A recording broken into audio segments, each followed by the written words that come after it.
क्षमा breaking Jain news.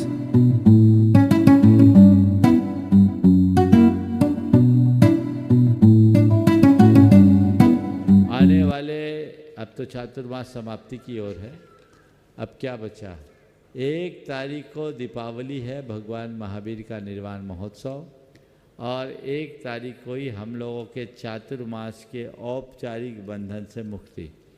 1 तारीख को आप सब लोग निर्वाण महोत्सव मनाएंगे और मैं चाहूँगा सब मंदिरों में भव्यता के साथ निर्वाण महोत्सव मने और उसके बाद पूरा इंदौर सामूहिक रूप से ठीक 9 बजे यहाँ आए और यहाँ हम लोग चातुर्मास के निष्ठापन के साथ निर्वाण महोत्सव को सानंद संपन्न करें। जितना उत्साह आपने चातुर्मास की स्थापना में प्रदर्शित किया था, निर्वाण लाडू में भी उतना ही उत्साह प्रदर्शित होना चाहिए। तो आप सभी मंदिर के लोगों तक ये संदेश पहुंचा दें कि वे अपने अपने मंदिरों के कार्यक्रम 8 बजे तक पूरे कर लें। ऐसे भी जल्दी हो जाता है भगवान महावीर का निर्वाण उत्सव, ताकि 9 बजे लोग यहाँ आ सके। 9 बजे कार्यक्रम तो 8:30 बजे से शुरू हो जाएगा, लेकिन 9 बजे निर्वाण लाडू और चातुर्मास निष्ठापन की प्रक्रिया संपन्न होगी। ये सारा कार्यक्रम आप लोग समय पर करेंगे तो सभी को आनंद आएगा। ये संदेश सब तक आज ही से पहुंचा देना चाहिए, जो हम सबके जीवन के लिए एक विशेष आधार बनेंगे।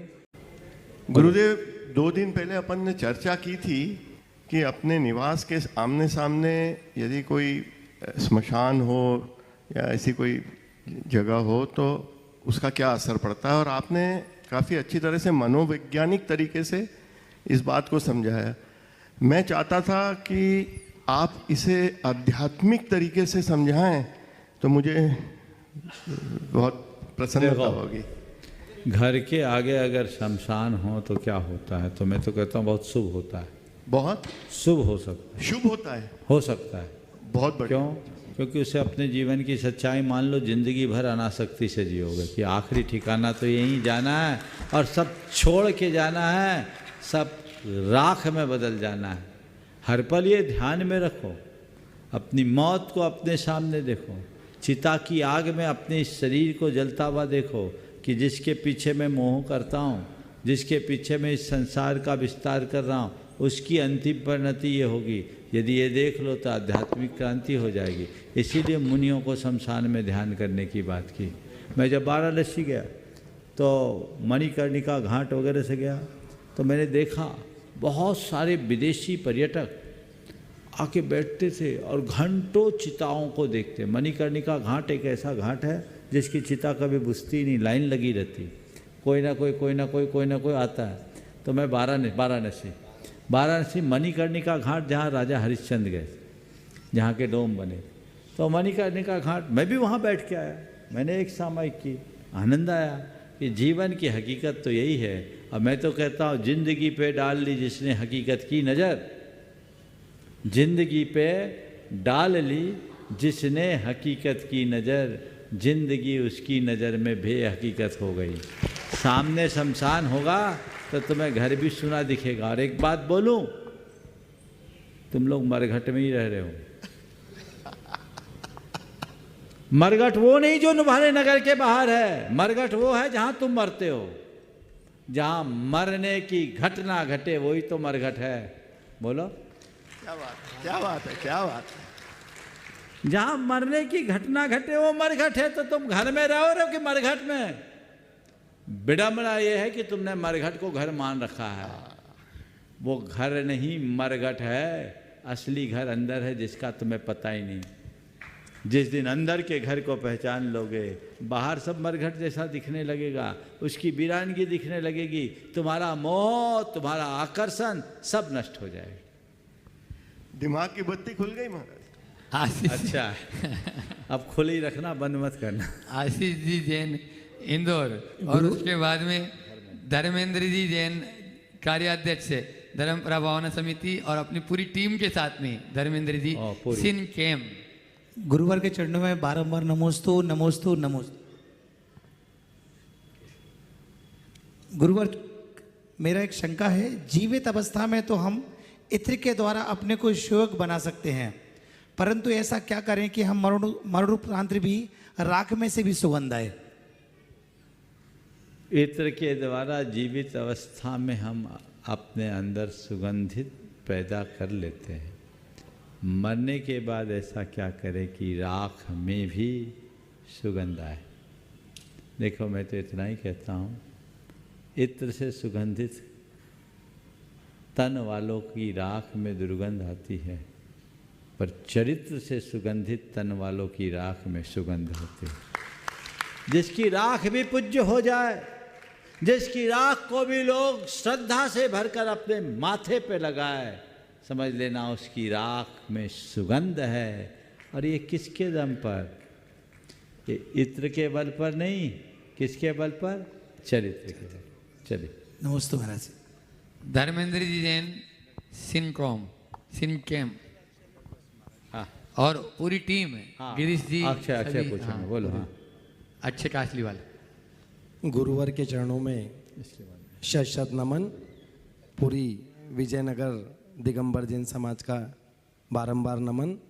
गुरुवर जब दान करते हैं तो बोली लगती है, तो ऐसा लगता है कि सब बोली हम ले लें, लेकिन विषय आता है कि भाई ऐसा नहीं हो कि पैसा खत्म हो जाए और अपन ज़्यादा बोली ले लें, बाद में देने में सोचना पड़े।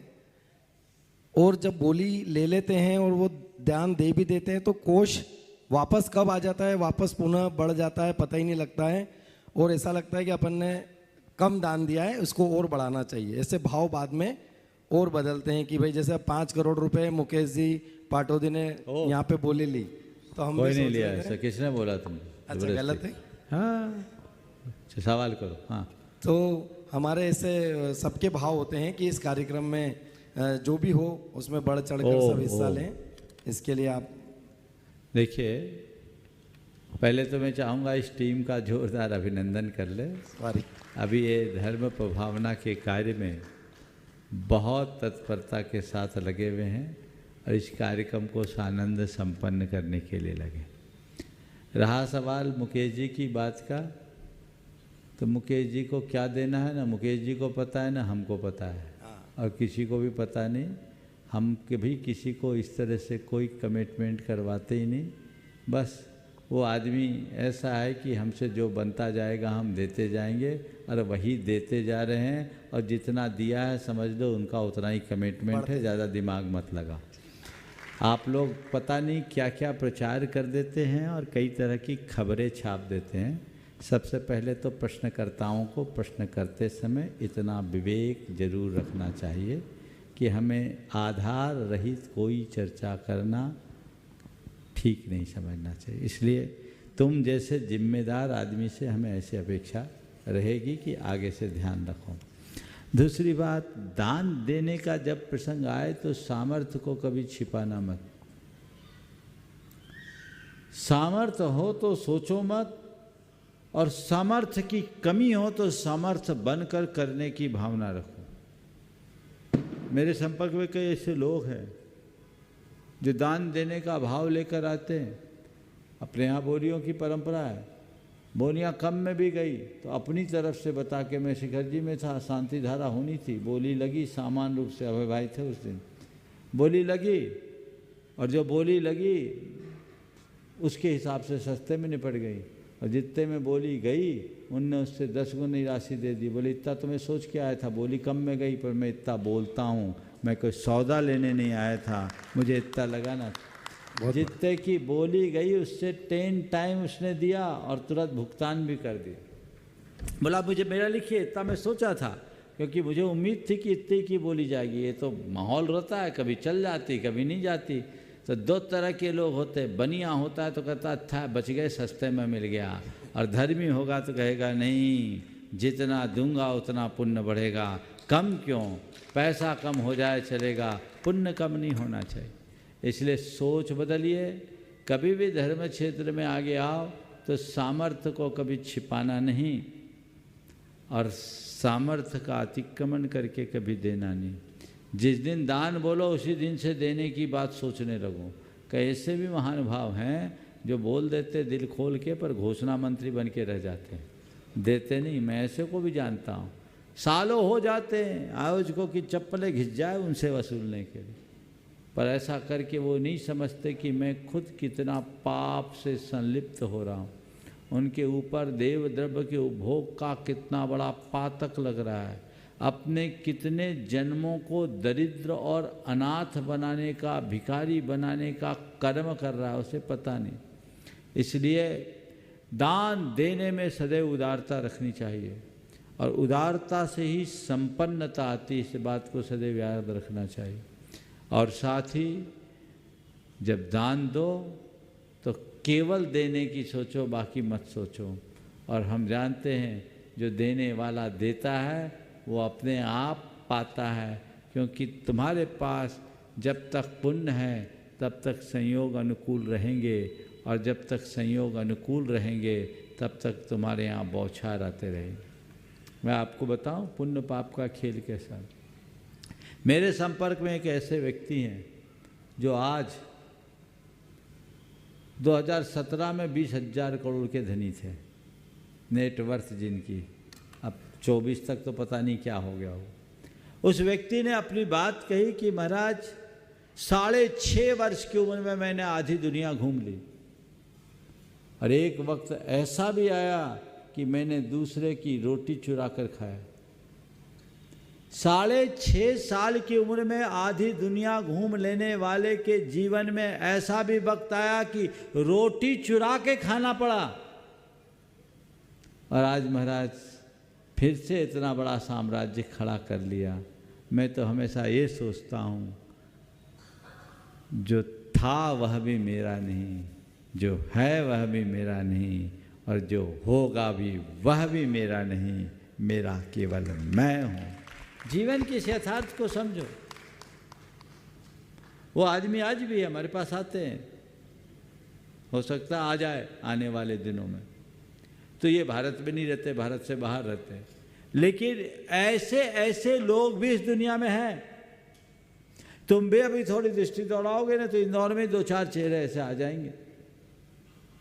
तो इस सच्चाई को समझो, इसलिए इनमें अनासक्ति रखो, अनासक्ति के भाव के साथ जब तक है सद्वैग रखने का, करने का भाव।